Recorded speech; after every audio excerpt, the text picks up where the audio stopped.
Hello everyone, আসসালামু আলাইকুম। সবাই কেমন আছেন? আশা করি সবাই ভালো আছেন। আমিও ভালো আছি। আবারও চলে আসলাম নতুন একটা ভিডিও নিয়ে সাফান ব্লগ থেকে। সাফানের আম্মু আজ রান্না হবে মুসুরির ডাল চচ্চড়ি আর কাঁঠালের বিচি ভর্তা আর বাইলা মাছ চচ্চড়ি।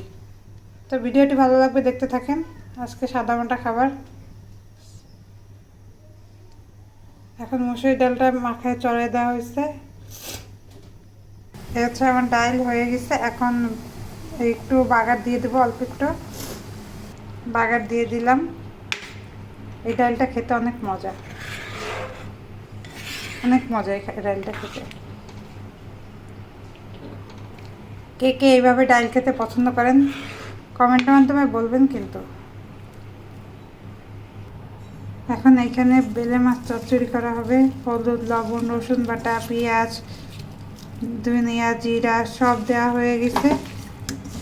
ঝালটা দিব, এগুলো ভালো করে একটু মাখিয়ে নেব।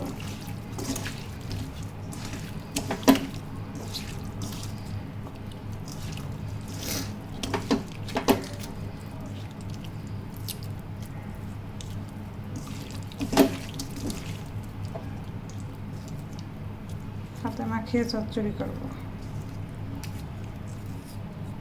যে বেলে মাছটা চচ্চড়ি করা হচ্ছে, এটা হচ্ছে আমার মাছ চচ্চড়ি হচ্ছে। এরপরে আপনাদের ফাইনাল লুকটা দেখাবো।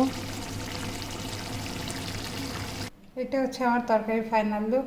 ডাল চচ্চড়ি, বেলে মাছ চচ্চড়ি, চাল ভর্তা আর হচ্ছে কাঁঠালের বিচি ভর্তা। তো ভিডিওটি আশা করি ভালো লাগছে। ভিডিওটি ভালো লাগলে লাইক, কমেন্ট, শেয়ার করে পাশে থাকবেন আর সবাইকে দেখার সুযোগ করে দেবেন। আসসালামু আলাইকুম। আর কার কোনটা পছন্দ কমেন্টের মাধ্যমে জানাবেন।